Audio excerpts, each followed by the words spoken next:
이번에 두 언약에 대하여 말씀을 드렸죠.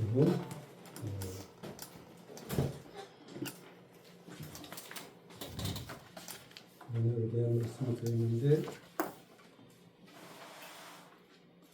이수미 목사님 어디서 오셨고 문혜영 사모님, 문혜영 사모님께서 갈라디아서 4장 22절부터 26절까지 읽어주시면 감사하겠습니다. 4장 22절, 26절.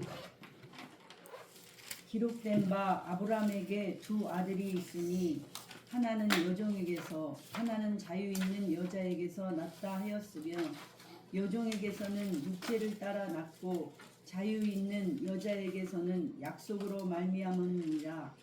이것은 비유니 이 여자들은 두 언약이라. 하나는 시내산으로부터 종을 낳은 자니 곧 하갈이라. 이 하갈은 아라비아에 있는 시내산으로서 지금 있는 예루살렘과 같은 곳이니 그가 그 자녀들과 더불어 종 노릇하고 오직 위에 있는 예루살렘은 자유자니 곧 우리 어머니라. 아멘. 예. 지금 있는 예루살렘하고 위에 있는 예루살렘을 지금 두 가지 방향으로 본 거죠. 그리고 24절에 보시면 두 언약이 나오는데 그 두 언약과 관련해 가지고 지난번 시간에 이제 그 원래는 추상명사였는데 언약이 추상명사 이제 나중에 이것이 보통명사로 그러니까 성경을 가리키는 옛 언약은 구약 성경, 새 언약은 신약 성경 이렇게 보통명사로 바뀌었다라고 하는 것을 말씀을 드렸습니다. 그러니까 신약과 구약이 원래는 추상명사였다 이거죠. 추상명사 아주 눈에 보이지 않는 것이었는데 이제는 이렇게 책이다 이거죠. 책. 언약은 원래 눈에 안 보이는 건데 이제 이것은 눈에 보이는 책이죠. 이걸 가리키는 말로 바뀌게 되었다고 얘기를 지난번에 했습니다. 오늘 나눠드린 그 프린트에서 5페이지 제일 위쪽에 반이단론 제4권 9장 1절이 있는데 여기서는 이제 이르네우스가 언약이라는 개념을 추상명사로 사용했던 그런 그 텍스트를 제가 번역을 한 겁니다. 그래서 한번 같이 읽어보도록 하겠는데요. 여기는 송민숙 목사님께서 한번 읽어주시면 감사하겠습니다. 반이단론 제4권 9장 1절 그런즉 모든 것은 하나님의 동일한 존재 곧 한 분이시며 동일하신 하나님께 의존하여 있으니 이는 주께서 자기 제자들에게 설명한 말씀과도 같도다. 그러므로 천국의 제자된 서기관마다 마치 새 것과 옛 것을 그 곳간에서 내오는 집주인 같으니라. 이 말씀으로 주께서는 옛 것을 내오는 집주인과 새 것을 내어오는 집주인이 딴 사람임을 말씀하시고자 한 것이 아니요 같은 사람임을 말씀하시고자 하였도다. 이는 집주인이 곧 주님이신 까닭이라. 그는 아버지의 집안 전체를 다스리시다. 종들과 그때까지 가르침을 받지 못한 자들에게 그는 그들에게 맞는 법을 두었으며 자유자들과 믿음으로 의롭다함을 얻은 자들에게 그는 이들에게 합당한 규례를 정하셨으나 자녀들에게는 자기의 기업을 허락하셨도다. 천국의 서기관 및 교사들은 그의 제자들을 의미하느니라. 그러므로 저들이 새 것과 옛 것을 그 곳간에서 내어온다는 말씀은 의심할 여지 없이 두 언약을 의미하느니라. 즉 옛 것은 이전에 세운 법을, 새 것은 복음적인 행실을 의미하느니라. 허나 이 두 언약은 한 분이시며 동일하신 집주인께서 내어 오셨으니 그는 하나님의 로고스이신 우리 주 예수 그리스도시라. 그는 아브라함 및 모세와 대화를 이미 나누셨고 우리에게 새 언약으로 자유를 다시 허락하셨으며 그에게서 오는 은혜를 넘치게 하셨느니라. 아멘. 여기에 지금 언약이라는 단어가 많이 나오는데요. 이 언약이 이제 여기서는 책이라는 뜻으로 사용된 게 아니고 지금 추상명사로 하나님과 하나님 백성 사이에 맺어진 그 언약 이거는 추상적인 거죠. 그것을 이제 의미하는 방향으로 이야기를 했습니다. 그래서 마태복음 13장 52절 아주 중요한 말씀인데, 그러므로 천국의 제자된 서기관마다 마치 새 것과 옛 것을 그 곳간에서 내어오는 집주인 같으니라. 그러니까 지금 이제 이레네우스는 이 말씀을 이제 천국의 서기관들은 다 주님의 제자들이죠. 주님의 제자들로서 말씀을 맡은 사람들인데, 그 사람들은 그 새 것과 옛 것을 그 곳간에서 내어오는 자와 같다. 새 것은 새 언약, 옛 것은 옛 언약. 이 옛 언약의 말씀에 들어있는 진리와 새 언약의 말씀에 들어있는 진리를 내어와서 많은 사람들에게 나누어주는 그런 집주인 같다라고 이제 주님이 말씀을 하셨고요. 그래서 그 말씀을 근거로 하여 지금 이 반이단론에서 설명을 하였습니다. 그 다음에 이제 반이단론 제3권 12장 12절 거기도 한번 같이 읽어보도록 하겠는데, 박영애 목사님 오셨습니까? 아니 지금 보시는 못 오셨고, 그러면 이제 제가 읽을까요? 그렇죠, 그러시죠. 반이단론 제3권 12장 12절 이단들은 모두 모세 율법과 복음의 가르침이 서로 다르고 대립한다는 입장에서 출발하도다. 그러나 두 언약의 차이의 이유에 대해서 찾으려는 시도는 전혀 하지 않았도다. 그들은 정말로 하나님의 사랑을 버렸고 사단의 부추김을 받아 교만해졌도다. 그들이 오류에 빠진 것은 전부 다 그들이 성경과 하나님의 구속 경륜을 모르기 때문이라. 그렇지만 우리는 앞으로 두 언약의 차이의 이유와 더불어 그 통일성 및 그 하모니에 대해서도 설명할 것이니라. 예, 여기 3권에서는 언약이라는 단어를 성경과 연결시켰다는 거예요. 그러니까 지금 첫 번째 줄에 모세 율법과 복음의 가르침이라는 그런 표현이 나오죠. 네. 모세 율법은 구약을 대표하는 것을 얘기하고, 복음은 신약을 전체를 지금 대표하는 그런 단어가 됩니다. 그래서 모세 율법과 복음의 가르침, 그 말은 구약의 가르침과 신약의 가르침이라는 뜻인데, 이게 지금 이단들은 구약의 가르침과 신약의 가르침이 다르다라고 가르친다 이거죠. 그게 잘못됐다는 겁니다. 지금 지난번에도 누누이 말씀을 드렸지만, 이레네우스가 살던 시대는 이단들이 발호하던 시대였다. 이집트의 경우는 기독교인의 90%가 이단 교회에 나갔다. 그럴 정도로 어마어마하게 이단의 세력이 컸다는 거고, 뭐 다른 지역은 좀 이집트보다는 덜하지만 다른 지역도 이단들의 세력이 너무 커가지고 기독교 정통 기독교인들이 무시를 받을 정도로 그렇게 정말 비참한 상황에 놓였다는 거죠.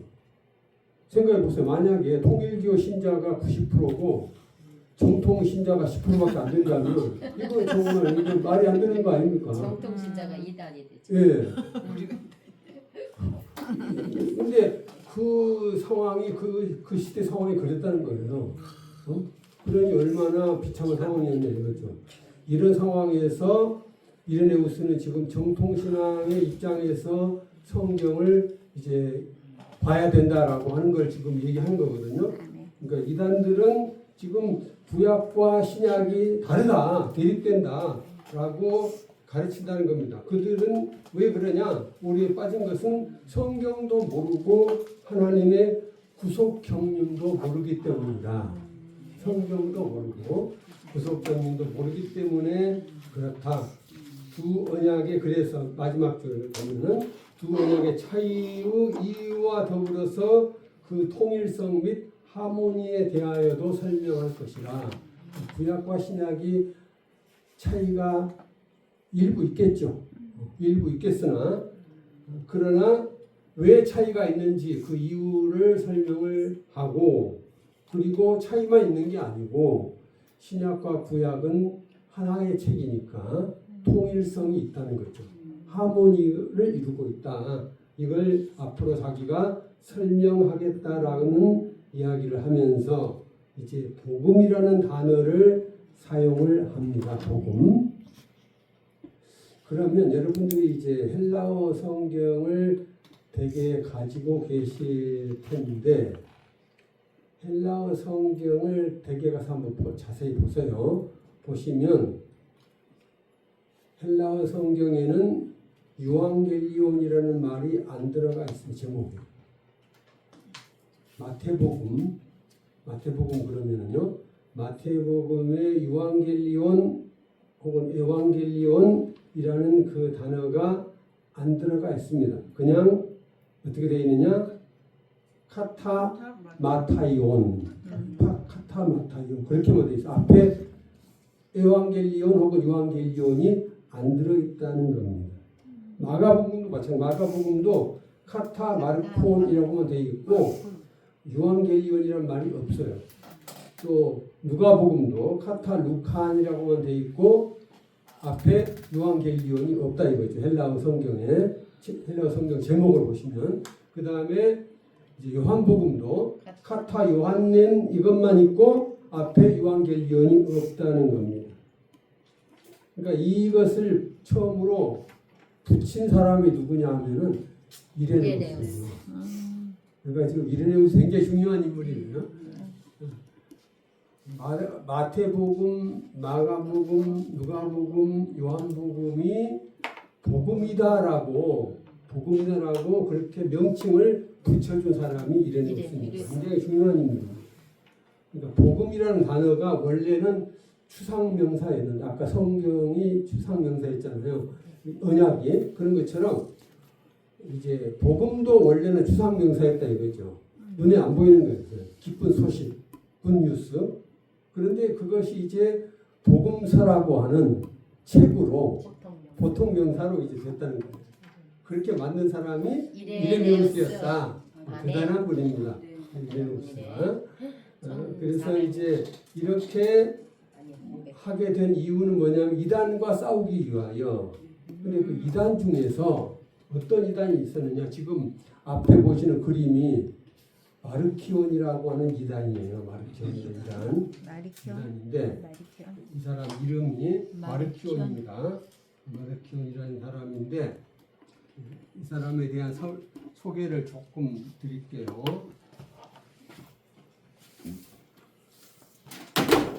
죄송합니다.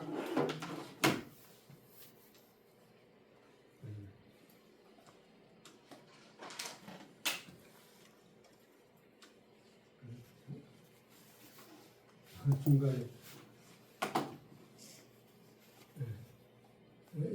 이걸 보도록 하시죠. 여기 소아시아가 있는데 그때 당시 제가 말씀을 드린 대로 기독교가 가장 많이 전파됐던 지역이 소아시아였습니다. 거기에는 많은 사도들이, 그러니까 바울 사도는 여기 길리기아 다소 출신이니까 고향이 여기니까 뭐 바울은 여기에 관심이 많았겠죠. 베드로도 베드로서를 보시면 본도, 갑바도기아, 그 다음에 여기가 이제 비두니아, 갈라디아 이런 지역에서 이제 전도를 했다 이거죠. 베드로도. 그러니까 그래서 베드로서에 그런 지명들이 나옵니다. 그러니까 본도, 갑바도기아 상당히 중요한 지역인데 성경에는 자주 나오지 않아요. 한두 번 나올 수밖에 없어요. 그만큼 이제 성경책에는 그 교회 역사에 대한 것이 좀 적어요. 적은데 교회 역사에서는 이 두 지역이 본도나 갑바도기아가 대단히 중요한 지역이었습니다. 중요한 지역인데 특별히 이 본도 지역의 수도가 네오 카이사레이아였고요.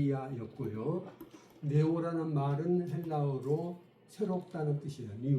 네오. 그 다음에 카이사레이아는 가이사 황제죠. 로마 황제를 뜻하는 말입니다. 황제를 위하여 세운 도시다 그 말이에요. 황제의 도시다.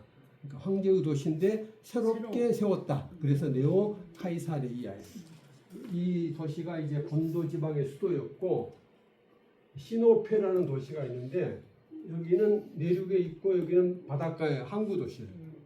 그래서 이 본도 지방의 가장 중요한 도시가 여기고 두 번째가 여기인데 마르키온의 고향은 어디냐? 이 시노페였습니다. 그런데 아버지가 부자였어요.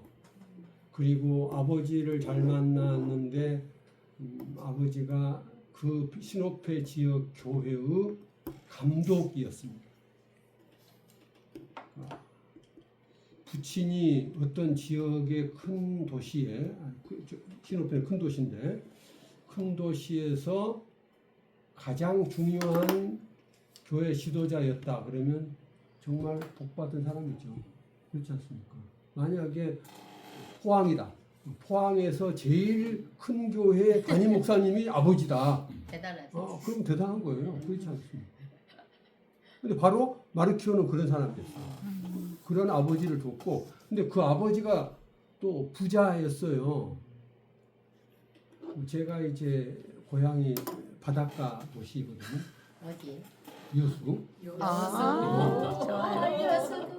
아주 울산. 우리는 내륙 지방 사람이. 여수인데 이제 저는 집안이 그렇게 부유한 집안이 아니었고 가난한 집이었어요.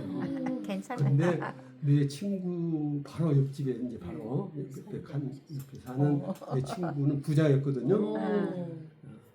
배가 여러 척이고 와. 그다음에 이제 우리는 단층 집인데 걔네 집은 2층 집이에요. 부러워요. 그것도 큰 대로변에 2층 집이었단 말이에요. 거기다가 안채가 또 있어요.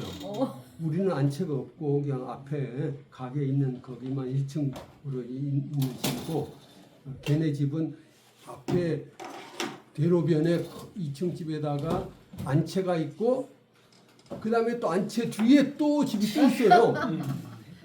사랑채. 영향력이 하여튼 대단하지. 어마어마한 부자. 그러니까 뭐 항상 걔는 인심이 당당해. 좋아요. 그러니까 이제 걔가 착하니까. 왜냐면 걔하고 저하고 초등학교 1학년 때부터 같이 손잡고 이제 교회에 갔거든요. 초등학교 1학년 때부터. 이제 걔 엄마가 이제 권사님인데 예, 우리 엄마한테 제 엄마한테 이제 전도해가지고 저도 이제 같이 걔하고 함께 이제 주일학교 다녔거든요. 아주 친하죠. 둘이는 아주 친한. 그러니까 굉장히 저는 부러워요. 걔는 뭐 근데 이제 인심이 또 좋아. 부자니까 뭐 그냥 뭐 다 뭐 사주고 뭐 이제 이렇게. 내가 사겠다 해도 뭐 소용 없어요. 지가 다 사겠다. 그럴 정도로 지금 미국에 살고 있는데. 그런데 배 몇 차가 안 됐어요. 그 집도 부자라고 하지만. 근데 이 마르키온의 아버지의 배가 몇백 척이야. 와. 아니 그러니까 서너 척이야. 몇백 척. 몇백 개. 그러니 얼마나 부자였겠습니까? 아니 서너 척만 있어도 이게 뭐 그런데 근데 몇백 이단이 척이니까 됐어. 상속을 이제 해주거든요. 마르키온은 상속을 해줄 때 배를 100척을 줘요. 100척을 가져라 니가. 뭐 이거는 완전히 금수저인데 그러면 아버지의 그 신앙을 따라서 정통 신앙을 해야지. 그렇지 않습니까? 이단이 됐어요. 그때 마르키온. 어떤 이단이냐? 이 마르키온의 이단에 대해 얘기합니다. 마르키온은 사도 바울을 너무너무 좋아했습니다. 사도 바울을 좋아하긴 했는데 그러니까 사도 바울의 핵심 가르침이 복음이거든요. 네. 복음을 너무너무 중요하다고 생각하다 보니까 율법은 필요 없다고 본 거예요. 율법. 복음이 중요하지 율법은 필요 없다. 율법을 폐기하자. 무시구나. 율법 폐기론이 자가 된 겁니다. 그러니까 율법을 폐기해야 되니까 그렇다면 구약 성경은 필요 없다. 신약은 복음이니까 이제 필요하고 구약은 필요 없다. 아니 구약의 하나님과 신약의 하나님을 나누어서 다르다. 아까 얘기했잖아. 지금 이레네우스 그 잘못이다고 얘기했지 않습니까? 예, 하모니인데 하모니가 아니다. 구약의 하나님은 왜 잘못이냐? 이 마르키온의 이단의 주장입니다. 네. 지금 이레네우스 주장 아니고요. 네. 구약의 하나님은 너무나도 의를 강조한다. 사랑과 의가 있는데 네. 의만. 의를 너무 강조하여서 인정이 없다. 인정이. 그러니까 잘못하면 그냥 뭐 가차없이 처단하는 거예요. 어때요? 가나안 7 족속을 다 다 죽이라고. 멸해. 네. 그렇게 잔인한 하나님이 어디 있냐 이거예요. 말이 되죠? 네, 이해가 잘 되죠. 이해가 됩니다. 네. 그 사람 주장에는 하나님이 너무너무 잔인한 분이다 이거. 좀 용서 좀 해주시지. 용서 좀 해주시지. 이렇게 노아의 홍수 때도 다 쓸어버리고 쓸어버려. 노아와 노아의 가족들만 남기고 너무했다 이거죠. 하나님 너무하다. 이런 하나님은 의만 강조하는 유대인의 하나님이다. 그리스도의 하나님이 아니다. 그렇죠. 그리스도 어떤 분이냐? 우리한테 십자가의 사랑을 가르쳐 주신 분이다.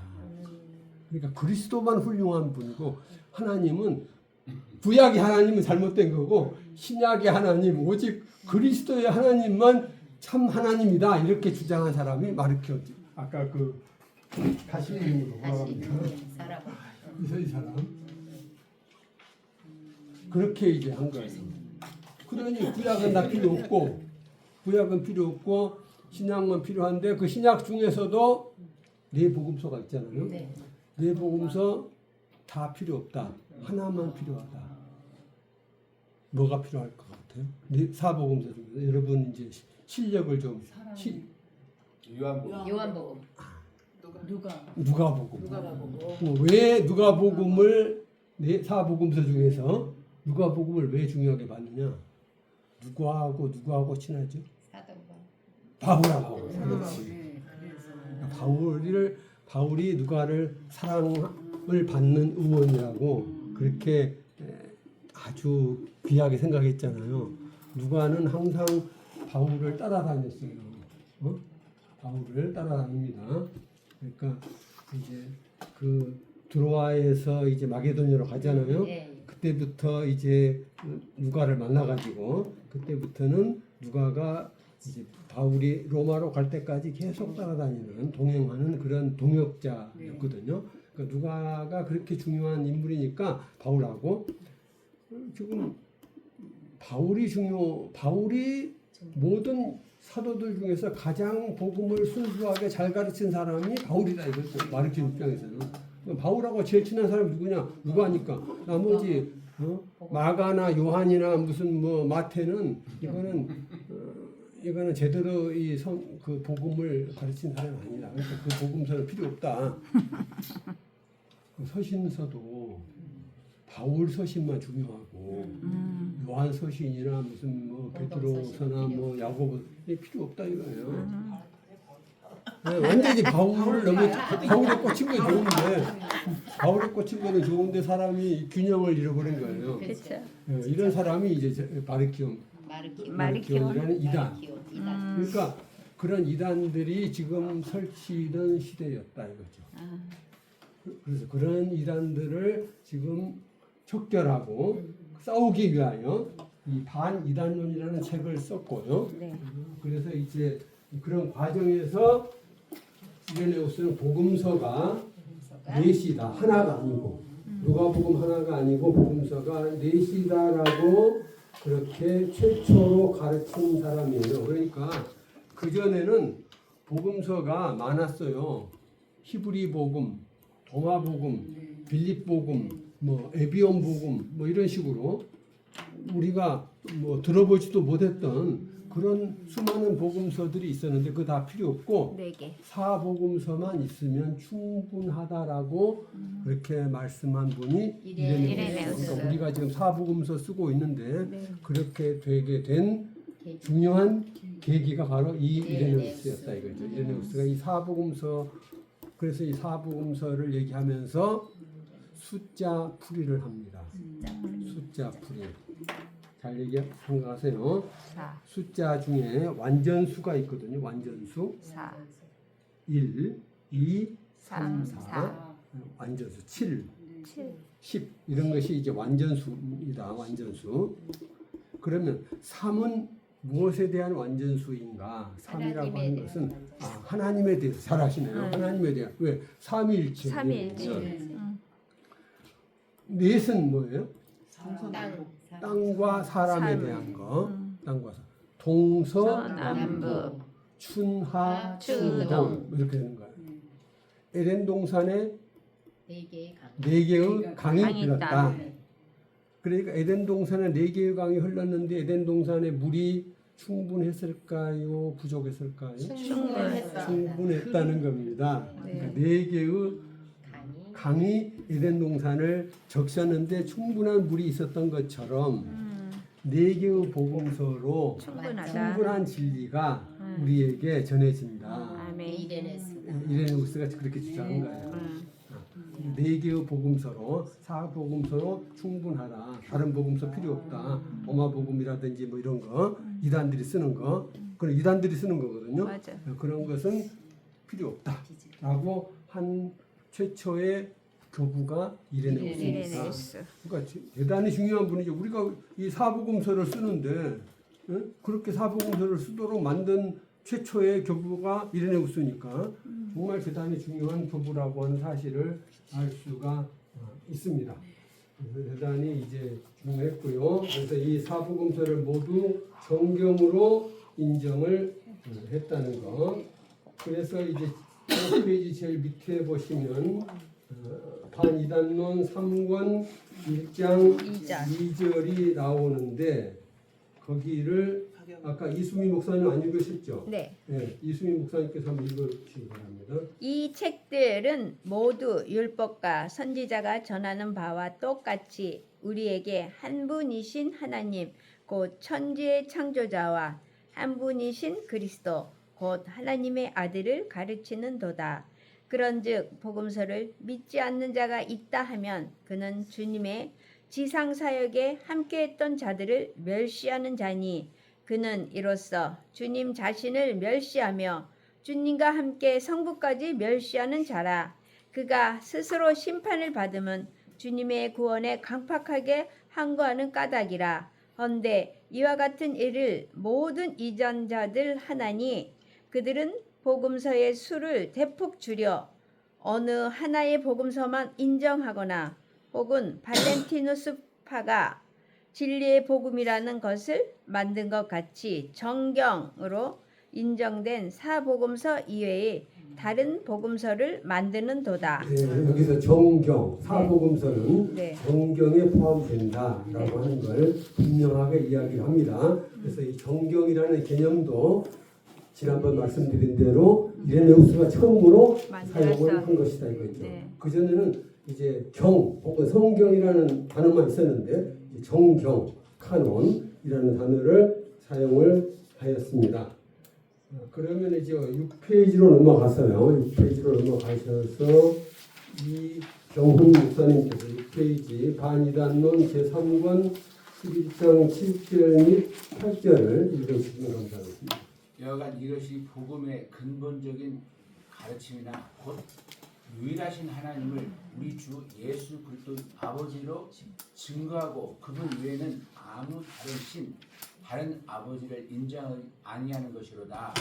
보편적 교회가 인정하며 규정이 여기는 내 복음서 외에는 복음서의 수를 늘려서도 안 될 것이며 또한 줄여서도 안 될 것이니라. 네, 아멘. 복음서의 수를 늘려도 안 되고 줄여도 줄여도 안 되고 안 가감을 해서는 안 된다 이거죠. 가감해서 안 되고 이 네 복음서의 근본적인 가르침은 뭐냐? 복음의 가르침은 바로 유일하신 하나님을 우리 주 예수 그리스도의 아버지로 증거하고 그분 외에는 아무 다른 신, 다른 아버지를 인정하지 아니하는 것이로다라고 분명하게 이야기하고 있습니다. 아멘. 그래서 이렇게 해서 이 사복음서가 동서남북 전 세계의 생명의 호흡을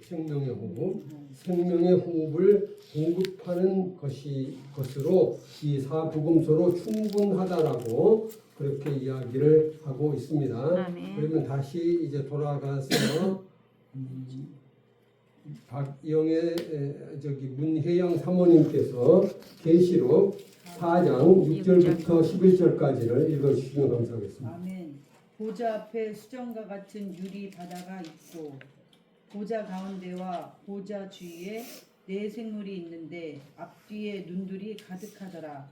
그 첫째 생물은 사자 같고 그 둘째 생물은 송아지 같고 그 셋째 생물은 얼굴이 사람 같고 그 넷째 생물은 날아가는 독수리 같은데 네 생물은 각각 6 날개를 가졌고 그 안과 주위에는 눈들이 가득하더라. 그들이 밤낮 쉬지 않고 이르기를 거룩하다 거룩하다 거룩하다 주 하나님 곧 전능하신 이여 전에도 계셨고 이제도 계시고 장차 오실 이시라 하고 그 생물들이 보좌에 앉으사 세세토록 살아 계시는 이에게 영광과 존귀와 감사를 드릴 때에 24 장로들이 보좌에 앉으신 이 앞에 엎드려 세세토록 살아계시는 이에게 경배하고 자기의 관을 보좌 앞에 들이며 이르되 우리 주 하나님이여 영광과 존귀와 권능을 받으시는 것이 합당하오니 주께서 만물을 지으신지라 만물이 주의 뜻대로 있었고 또 지으심을 받았나이다 하더라. 아멘. 6절에 보시면 보좌 앞에 수정과 같은 누리 바다가 있고 보좌 가운데와 보좌 주위에 네 생물이 있다라고 하면서 7절 첫째 생물은 사자 같고 둘째 생물은 송아지 같고 셋째 생물은 얼굴이 사람 같고 넷째 생물은 날아가는 독수리 같은데라고 되어 있습니다. 그리고 8절 네 생물이 각각 6 날개가 있고 그 안과 주위에 눈이 가득하더라. 여기에 보시면 지금 생물이 넷이 보입니다. 그림이 있어요. 가운데 사람이 있고요. 그 다음에 사자가 있고요. 사자. 송아지가 송아지. 있고 소가 있고 독수리가 독수리 있으면서 날개로 이제 몸을 가렸잖아요. 가렸고. 이렇게 이제 그림을 그린 건데 여러분 그 사복음서의 그 첫 번째 복음서가 마태복음인데 마태복음의 그 이 네 생물하고 네 생물 중에서 마태복음하고 연결되는 생물이 뭘 것 같이 사자. 생각하십니까? 마태복음? 왕, 사자. 왕, 사자. 마태복음은 사람이에요. 사람. 왜 사람이냐? 마태복음 시작을 아브라함이 이삭을 낳고 네. 이삭이 야곱을 낳고 네. 야곱이 유다와 그 형제를 낳고 이렇게 쭉 낳고가 지금 42번 나오잖아요. 네, 네. 네, 사람이 나옵니다. 그래서 마태복음의 시작은 지금 사람이라 이거예요. 그러면 마가복음은 뭘로 시작해요? 송아지. 종이니까 송아지. 일하니까 송아지. 아니? 사자. 그러니까 예수 그리스도의 그러니까 복음의 시작. 성경을 여러분 많이 읽으시잖아요. 많이 읽으시면서도 몰라. 이제 아시긴 아시는데 뭐냐면은 이게 정확하게. 이게 주의 깊게 이제 안 보시는 거예요. 많이 읽으신단 말이에요. 많이 읽으신데 마가복음 1장 1절에 뭘 되냐면 광야에서 외치는 자의 소리가 있어 가로되 이렇게 한단 말이에요. 세례 요한이 네. 외칠 때에 네. 그 음성이 어떤 음성이었느냐 사자의 음성 같이. 그래서 마가복음은 사자로 상징이 되고 있습니다. 그 누가복음은 송아지. 네. 왜 설까요? 누가 보고며 누가 보고 왜 서냐 이거지. 그게 아니고요. 누가복음을 시작을 할 때 네, 시작을 할 때 누구 이야기로 시작을 하느냐? 사가랴 이야기로 시작을 해요. 사가랴. 사가랴가 누구 아버지예요? 요한의 아버지. 세례 요한. 세례 요한의 아버지인데 직업이 뭐였습니까? 제사장. 제사장이었죠. 네. 제사장은 뭘 바쳐요 하나님께? 제물을 바칠 때 송아지를 바친다 이거죠. 물론 양도 바치기도 하고 뭐 비둘기도 바치겠지만 송아지가 그래도 제일 큰 거죠. 제물. 그래서 이 송아지로 누가복음을 상징했습니다. 그 마지막 남은 게 독수리가 남았네요. 네, 요한복음인데. 그럼 왜 요한복음은 독수리로 했냐 이거죠. 왜 그럴까요? 영적인 거라. 아주 잘 생각하셨어요. 이제 요한복음은 태초에 말씀이 계시니라 하는 이 그 말씀이 말씀을 이게 헬라어로 로고스란 말이에요. 네. 로고스. 그렇죠? 네. 이 로고스라는 단어를 공부를 하시려면 이게 박사 논문을 써도 이거는 뭐 두껍게 쓰셔야 돼요.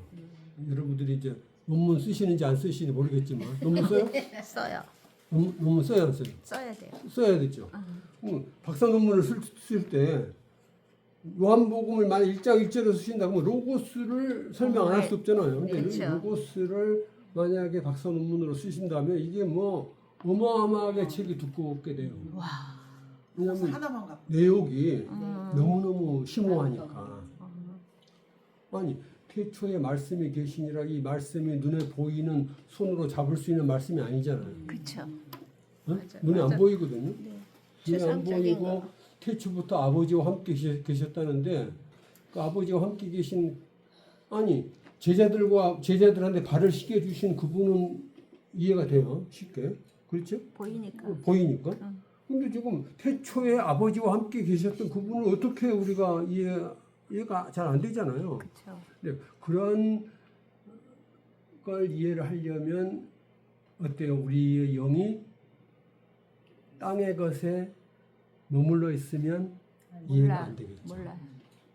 땅의 것은 저속할 수 있단 말이에요. 땅의 것은. 그렇잖아요. 우리가 이제 신학을 공부를 못하는 여러 가지 이유 중에 하나가 뭐냐면은 세상 일에 바빠가지고 먹고 살기 살아야 바빠. 되니까. 먹고 살아. 많은 분들이 지금 우리 이경옥 우리 여기 처장님께서 많은 분들을 오게 하고 싶어 하실 거예요. 근데 왜 못 오시냐? 세상이 너무 바빠. 돈을 벌어야 되니까. 그렇잖아요. 맞아. 먹고 살아야 되고, 자식 키워야지. 그렇죠. 애들도 키워야 되고, 뭐 자동차도 굴려야 되고, 옷도 사 입어야 되고, 뭐 할 일이 많거든요. 월세 내야지. 월세도 내야 되고, 땅의 것이 중요한 거예요. 우선 살고 봐야 되니까. 목숨. 살고 봐야 돼. 근데 너무 어때요? 주님께서 말씀하시기를 노아의 홍수 때 왜 네. 홍수가 왔냐? 사람들이 시집 가고 장가 가고 먹고 마시고 바빠. 세상 일. 다 세상 일이잖아요. 먹고 마시는 일이 필요 없다는 게 아닙니다. 필요해요. 시집 가고 장가 가는 것도 다 필요해요. 그러나 너무 그거에만 얽매이면은 하늘에 있는 것을 놓칠 수 있다는 거예요. 아멘. 그러니까 노아가 왜 훌륭하냐? 땅에 살지만 땅에 발을 디디고 살고 있지만 하늘의 것을 사모한 사람이다. 아멘.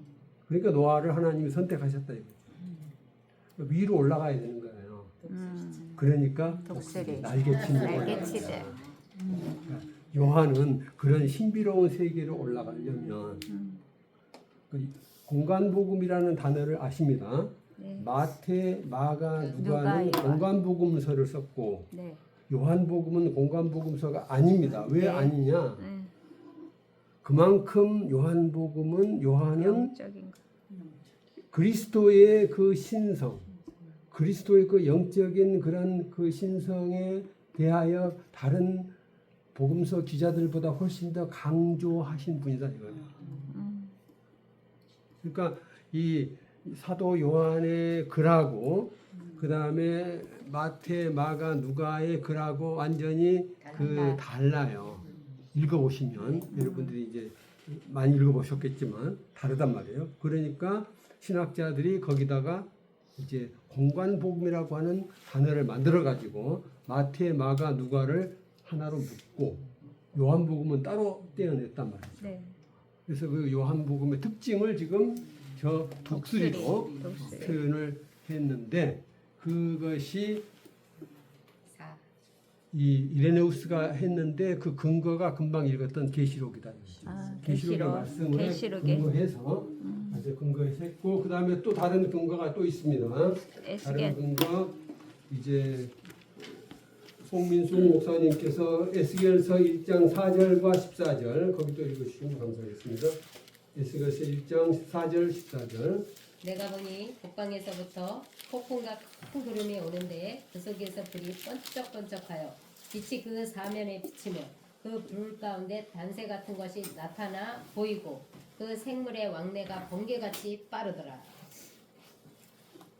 14절까지 까지? 예. 14절까지 계속. 4장 그 속에서 네 생물의 형상이 나타나는데 그 모양이 이러하니 사람의 형상이라. 각각 네 얼굴과 네 날개가 있고 그 다리는 곱고 그 발바닥은 송아지 발바닥 같고 마강한 굴이 같이 빛나며 그 사면 날개 밑에는 각각 사람의 손이 있더라. 그 네 생물의 얼굴과 날개가 이러하니 날개는 다 서로 연하였으며 행할 때에는 돌이키지 아니하고 일제히 앞으로 곧게 행하며 그 얼굴들의 모양은 넷의 앞은 사람의 얼굴이요 넷의 우편은 사자의 얼굴이요 넷의 좌편은 조의 얼굴이요 넷의 뒤는 독수리의 얼굴이니 그 얼굴은 이러하며 그 날개는 드러펴서 각기들씩 서로 연하였고 또 둘은 몸을 가리었으며 신이 어느 편으로 가려면 그 생물들이 그대로 가되 돌이키지 아니하고 일제히 앞으로 곧게 행하며 또 생물의 모양은 숯불과 햇불 모양 같은데 그 불이 그 생물 사이에서 오르락 내리락 하며 그 불은 광채가 있고 그 가운데는 번개가 나며 그 생물의 왕래가 번개같이 빠르더라. 아멘. 아멘. 예, 그래서 이제 그 10절에 그 얼굴들의 모양은 앞은 사람의 얼굴이고 우편은 사자의 얼굴이고 좌편은 소의 얼굴이고 뒤는 독수리의 얼굴이다. 그래서 여기 지금 네 생물의 지금 것이 나와 있잖아요. 그런데 이제 이레네우스는 이 에스겔서 1장을 해석하면서 이 네 생물이 그룹이라고 하는 천사들의 네 모습이다. 그룹이라는 천사 있었죠. 네네. 그룹이라는 천사들의 네 얼굴 모습이라고 하는데 이 그룹이라는 단어가 처음 나타나는 성경이 창세기 2장 22절 24절이 3장 22절 3장입니다. 3장 22절 24절이 되겠습니다. 그래서 이제 지금 이경옥 목사님께서 창세기. 여호와 하나님이 가라사대 보라 이 사람이 선악을 아는 일에 우리 중 하나같이 되었으니 그가 그 손을 들어 생명나무 실과도 따먹고 영생할까 하노라 하시고 여호와 하나님이 에덴 동산에서 그 사람을 내어 보내어 그의 근본된 토지를 갈게 하시니라. 이같이 하나님이 그 사람을 쫓아내시고 에덴 동산 동편에 그룹들과 두루 도는 화영검을 두어 생명나무의 길을 지키게 하시니라. 네, 그래서 이 아멘. 생명나무 길을 지키는 그룹이라고 하는 그 천사. 천사들을 두셨다는 거 말씀드렸고요. 그러면 이제 박영애 목사님 오셨어요. 오셨어요. 오셨죠? 네. 박영애 목사님께서 출애굽기 25장 18절부터 22절까지 거기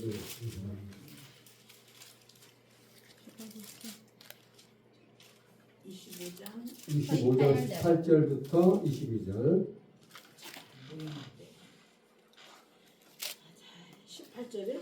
예, 예. 아, 18절부터 22절 22절. 예. 그러므로 그들을 둘을 속죄소 두 곁에서 쳐서 만들되 한 그룹은 이 끝에 또 한 그룹은 저 끝에 곧 속죄소 두 끝에 속죄소와 한 덩이로 연결할지니라. 그룹들은 그 날개를 높이 펴서 그 날개로 속죄소를 덮으며 그 얼굴을 서로 대하여 속죄소를 향하게 하고 속죄수를 궤 위에 얹고 내가 내 줄 곧 증거판을 궤 속에 넣음이라.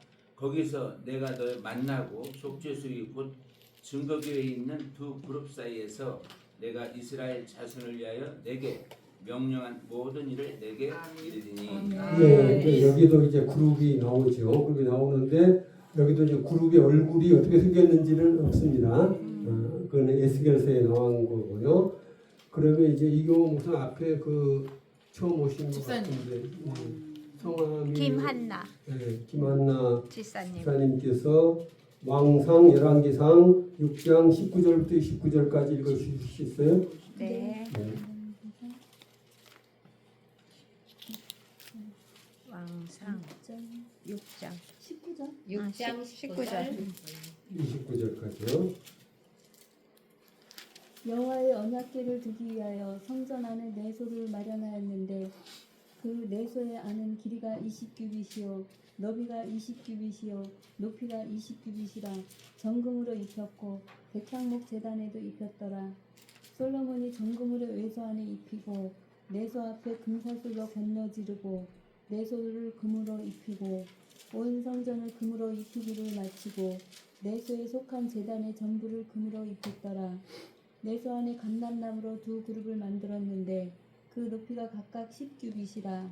한 그룹의 이쪽 날개도 5규빗이요 저쪽 날개도 5규빗이니 이쪽 날개 끝으로부터 저쪽 날개 끝까지 10규빗이며 다른 그룹도 10규빗이니 그 두 그룹은 같은 크기와 같은 모양이요 이 그룹의 높이가 10규빗이요 저 그룹도 같았더라. 솔로몬이 내소 가운데에 그룹을 두었으니 그룹들의 날개가 퍼져 있는데 이쪽 그룹의 날개는 이쪽 벽에 닿았고 저쪽 그룹의 날개는 저쪽 벽에 닿았으며 두 날개는 성전의 중앙에서 서로 닿았더라. 그가 금으로 그룹을 입혔더라. 내 외서 사방 벽에는 모두 그룹들과 종려와 핀 꽃 형상을 아로 새겼고 내외 성전 마루에는 금으로 입혔으며. 예, 거기까지만 네, 하세요. 네. 그래서 이제 여기도 그룹에 대한 이야기가 나오는데 그래서 그러나 이제 얼굴이 어떻게 생겼다 그 말은 지금 없단 말이에요. 얼굴에 그룹의 얼굴에 대하여는 에스겔서 1장에 최초로 이제 나오는 겁니다.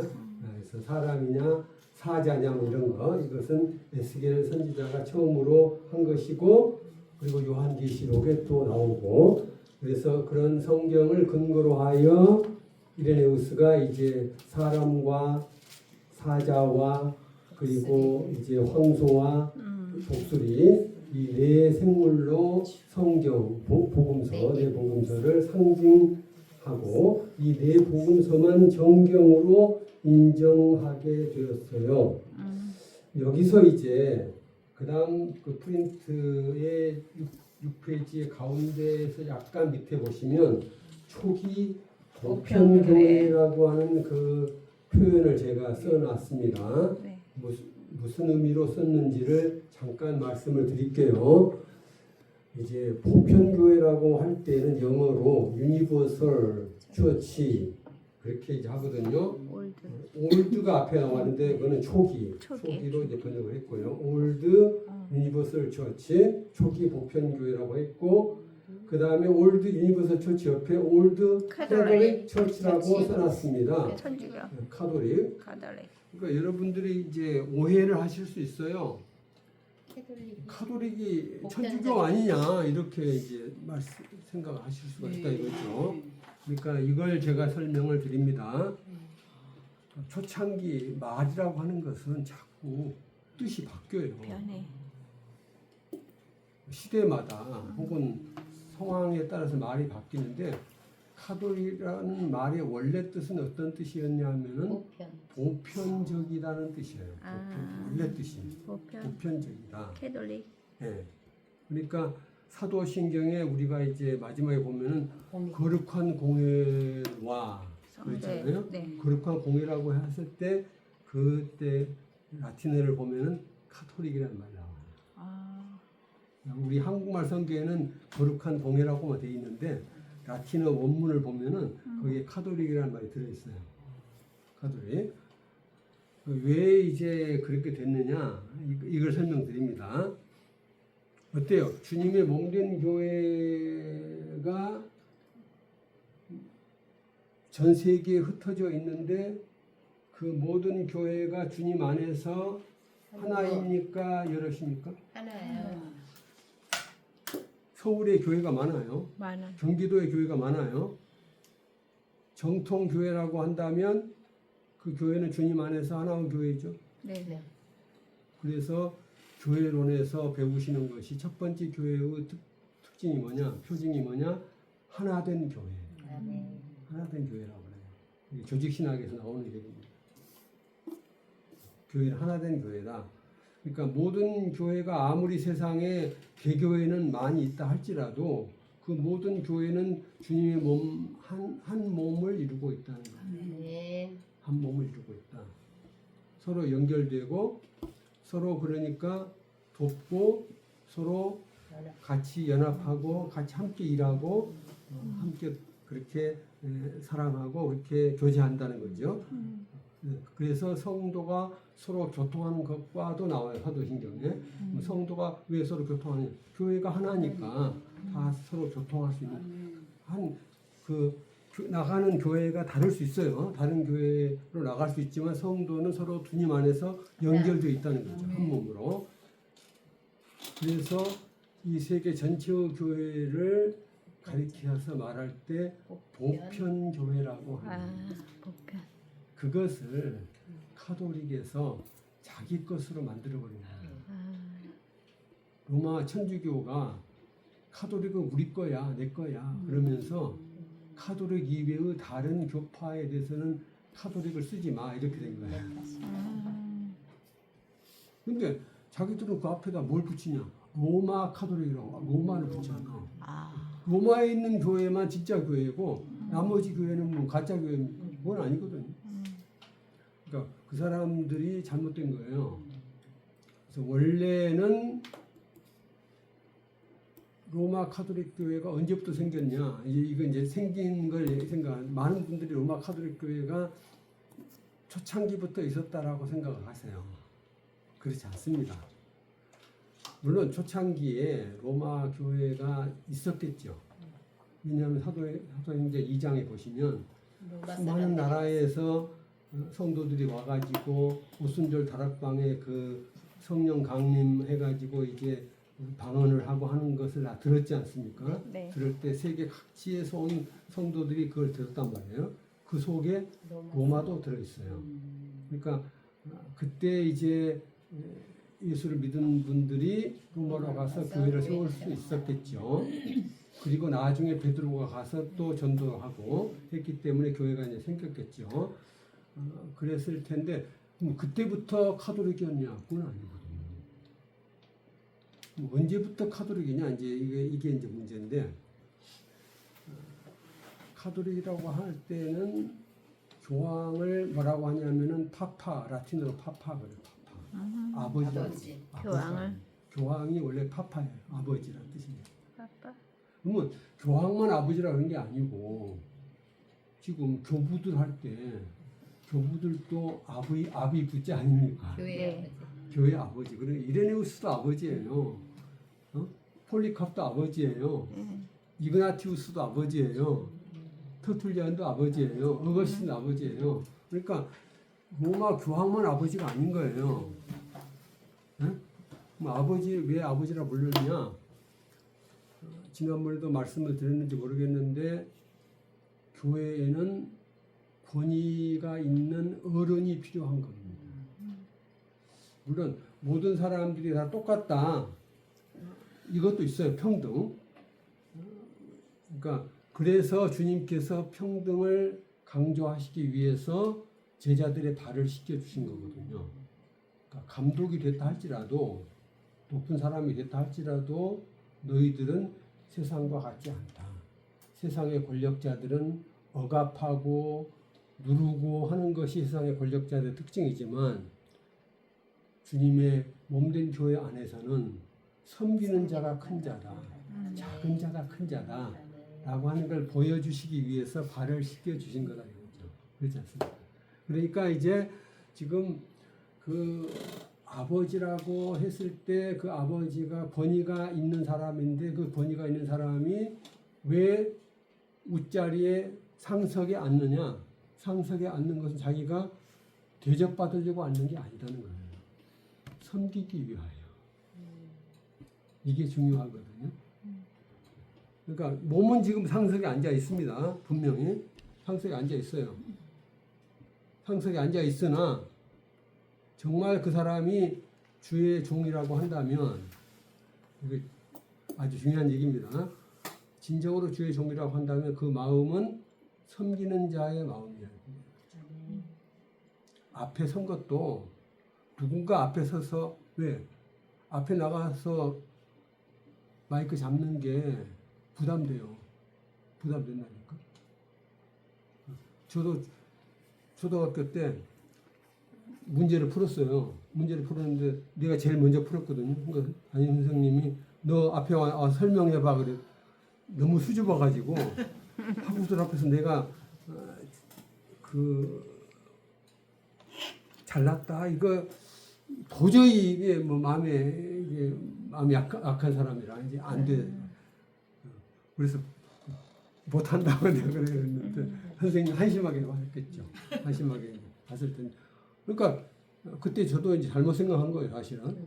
나가서 발표를 했어야 이제 맞는 건데 발표하는 게 뭐냐? 부담되긴 하지만 남을 섬기기 위해서 하는 거거든요. 그러니까 앞에 선다고 한들 마음은 어떤 마음이어야 되는가? 섬기는 마음. 그러니까 권력을 휘두르려고 하는 게 아니고 섬기려고 하는 거. 오해들을 많이 하죠. 근데 그걸 오해한단 말이에요. 오해를 많이 해요. 오해를 해가지고 주도권을 잡으려고 네. 한다. 이렇게 오해를 그렇게 오해를 해서 로마 교황은 이게 내가 아버지니까 파파니까 세계 모든 교회에서 제일 대빵 높은 사람이 나다. 이렇게 해석을 한다면 언제부터 그걸 해석을 하느냐? 그렇게 되는 때가 주후 600년입니다. 주후 600년. 그게 이제 먹혀 들어가는 거예요. 그 전까지는 설령 로마의 감독이 자기를 좀 내세우려고 해도 다른 사람들이 알아줘야만 되거든요. 아니 생각해 보세요. 제가 만약에 훌륭하다라고 했는데 내 스스로 내 입으로 내가 최고야. 김광채 교수가 우리 대한민국에서 제일 훌륭한 사람이야. 내가 내 입으로 말했다 그래봐요. 여러분들이 다 무시해버리면 나만 벙찌는 거죠. 맞아. 그렇죠. 내가 아무리 훌륭하다 해도 내 스스로 다른 사람이 여러분이 인정 안 해주면 인정해야지. 그러면 나는 완전히 그냥 이거는 바보가 되는 거예요. 새. 근데 바로 로마가 그랬다는 거죠. 로마가 600년 이전에는 자기들이 우리가 최고의 교회다 세계에서 라고 했어도 아무도 인정해주는 교회가 없었어요. 없었어. 그런데 주후 600년부터 인정해주는 교회가 생기기 시작합니다. 어느 교회가 인정해주느냐? 영국 교회가 제일 먼저 인정해줘요. 어머. 다른 나라 교회는 인정 안 해주는데 영국 교회가. 그럼 왜 영국 교회는 독일 교회나 프랑스 교회나 스페인 교회들보다 더 빨리 로마 교회를 인정해 줬냐? 로마의 그 우선권, 로마의 수위권을 왜 인정해 주느냐?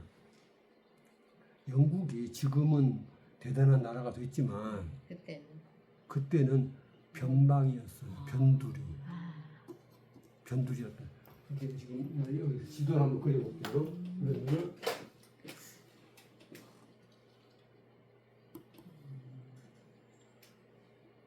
이게 지금 유럽 대륙이에요. 유럽 대륙이고 지금 이탈리아는 좀 작게 그렸는데 좀 크게 그리면 이탈리아 반도가 이렇게 있어요. 로마가 여기입니다. 프랑스 파리가 여기예요. 스페인이 이쪽에 스페인이고 이쪽이 독일이에요. 영국은 어디냐?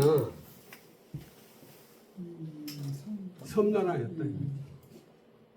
그러니까 지금 로마가 세계 중심이라고 한다면 그때 당시 유럽에서 로마에서 파리보다 영국이 더 멀죠? 변두리예요. 왜냐하면 영국 다음에는 이제 바다니까 대서양이니까 변두리였다. 아시아에서도 일본이 제일 변두리였어요. 지금은 일본이 뭐 대단한 나라 같이 되지만 옛날에는 한국이 일본보다 더 나았어요. 왜? 한국이 중국에 더 가까웠잖아요. 그러니까 한국이 더 먼저 모든 걸 받아들였고 한국에서 일본으로 넘어갔단 말이에요. 옛날에는 그랬어요. 요새는 달라졌지만 마찬가지예요. 영국도 옛날에는 이게 변두리였다 이거죠. 변두리니까 모든 게 늦어요. 거기다가 바다가 또 막혀 있어요. 다른 나라 육지가 있으니까 가기가 여행하기가 쉬운데 바다가 또 있으니 바다를 또 넘어야 되니까 가기가 어렵지 않습니까? 그만큼 모든 새로운 것들이 들어오기에 힘들었던 때였다. 지금 같으면 컴퓨터가 있고 무슨 뭐 인터넷이 있고 하니까 잘 되겠지만 그때는 다 발로 걸어다녀야 되고 그런 시대였거든요. 그런 시대니까 영국이 거리가 로마로부터 멀었기 때문에 어쩔 수 없이 영국이 후진적인 늦을 수밖에 없는 나라가 됐다는 거죠. 늦었단 말이에요. 그만큼 발달이 늦으니까 어떻게 해서든지 프랑스나 독일이나 스페인을 따라잡아야 되는데 어떻게 했으면 좋겠냐. 방법은 로마한테 아부를 해서라도 아부를 해서라도 로마 사람들의 그 관심. 그렇죠. 사랑을 받아야 된다. 관심과 동정을 받아야 된다라고 생각을 한 거예요. 그래서 무조건 로마가 하자는 대로 다 하자. 그러면 멀리 떨어졌어도 우리를 관심을 가지고 도와줄 게 아니냐라고 생각한 겁니다. 그래서 로마 사람들한테 제일 먼저 영국 사람들이 로마 교황의 권위를 인정해 주기 시작을 해요. 영국이 해준 다음에 프랑스나 독일이 해준 것은 150년 정도 뒤에 150년 세월이 지금은 뭐 이게 세월이 빨리 가지만 그때 당시는 이 세월이 늦게 가는 시대 아닙니까? 150년이면 굉장히 긴 세월이에요. 그렇죠. 긴 세월이에요. 그 후에야 비로소 프랑스나 독일은 로마 교황의 권위를 인정해 줍니다. 나중에. 그러나 영국은 그보다 훨씬 더 빨리 영국의 권위를 로마의 권위를 인정해 주는 거예요. 그래서 이 로마 교황의 권위를 인정해 주기 시작한 게 600년 경이니까 그래서 그때부터 이제 교황이라는 단어를 써도 되는 겁니다. 그때부터는 600년. 후 600년. 근데 그 전에는 로마 카톨릭 교회가 없었다고 봐야 돼요. 그냥 로마의 교회였다. 로마의 교회고 로마의 감독이었고 교황이 아니고 로마의 감독이었고 다른 교회에서 알아주지 않는 그런 교회였다라고 보시면 됩니다. 그러니까 어거스틴 같은 분이 더 훌륭해요. 왜냐하면 어거스틴 시대에 5세기, 4세기 내지 5세기 분인데 로마에는 그때 당시 어거스틴 시대에 어거스틴만큼 훌륭한 그런 교부가 없었거든요. 없었어요. 어거스틴 시골 사람인데 시골 분이라도 오히려 어거스틴 같은 분을 더 훌륭하다라고. 또 이레네우스도 시골이거든요. 여기 아까 지도 여기 이레네우스도 여기에서 활약했다고. 프랑스 여기 리옹이라고 하는 도시인데 여러분이 잘 모를 거란 말이에요. 여러분이 잘 모를 정도로 그렇게 알려지지 않은 그런 도시에서 활약했던 분이 이레네우스라는 교부였다 이거죠. 그런 분이지만 그분이 남겨진 그 책을 가지고 여러분이 오늘 저하고 함께 같이 공부를 했다라고 하는 거.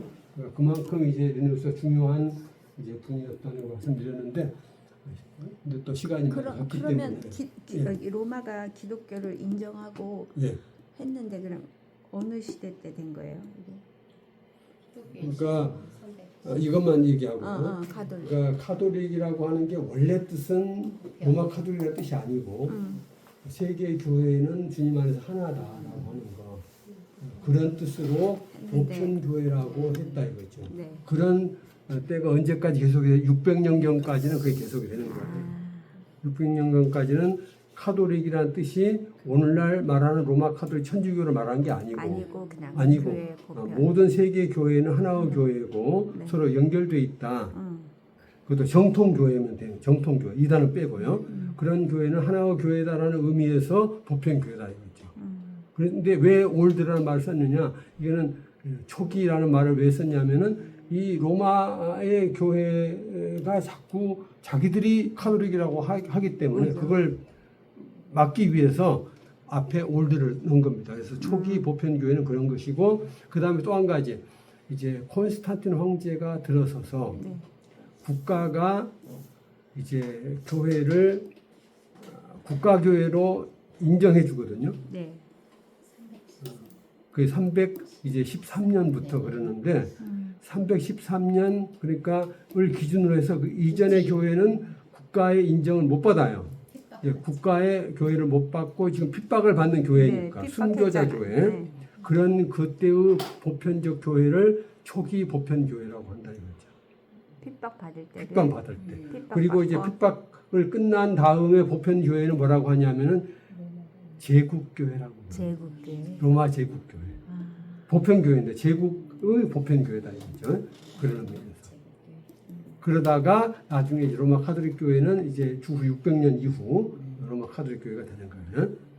그때 그러면 기독교를 인정해서 기독교 인정한 건 313년. 313년에 인정. 313년에 이제 그 콘스탄틴 대제가 기독교를 국가의 교회로 국가 종교로 인정을 해주는 거죠. 그때부터. 그래서 이제 나라에서 예를 들면 교회당 세울 때도 국가 예산으로 교회를 세워줘요. 아니 교회를 세울 때 나라에서 예산 대줘 가지고 교회 세워준다 말이 안 되잖아요. 요새 같으면. 근데 콘스탄틴은 그렇게 해줬어요.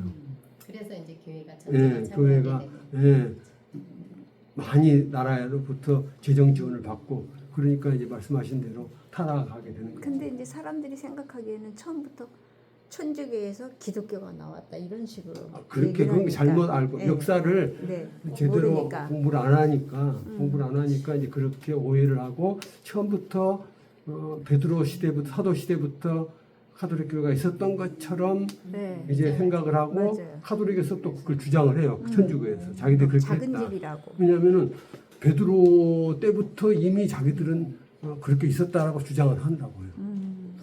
그러니까 이제 그게 역사를 왜곡하는 거, 거짓말하는 거죠. 맞아요. 거짓말하는 건데 카톨릭 신자들은 그거 그냥 넘어가요. 왜냐면 뭐 모르기도 하고 알아도 뭐 귀찮다.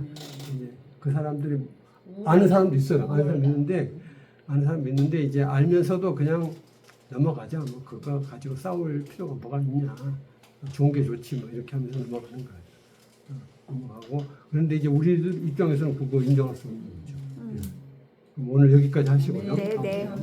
기도하겠습니다. 감사하신 아버지 하나님, 당신의 귀한 종들 주께서 말씀으로 항상 풍성하게 베풀어 주옵시고 네. 그들의 진리를 참으로 받아들여서 많은 사람들에게 진리의 이 복음을 힘있게 증거할 수 있도록 인도하여 주옵소서. 네. 예수님 이름으로 기도합니다. 네. 감사합니다. 감사합니다.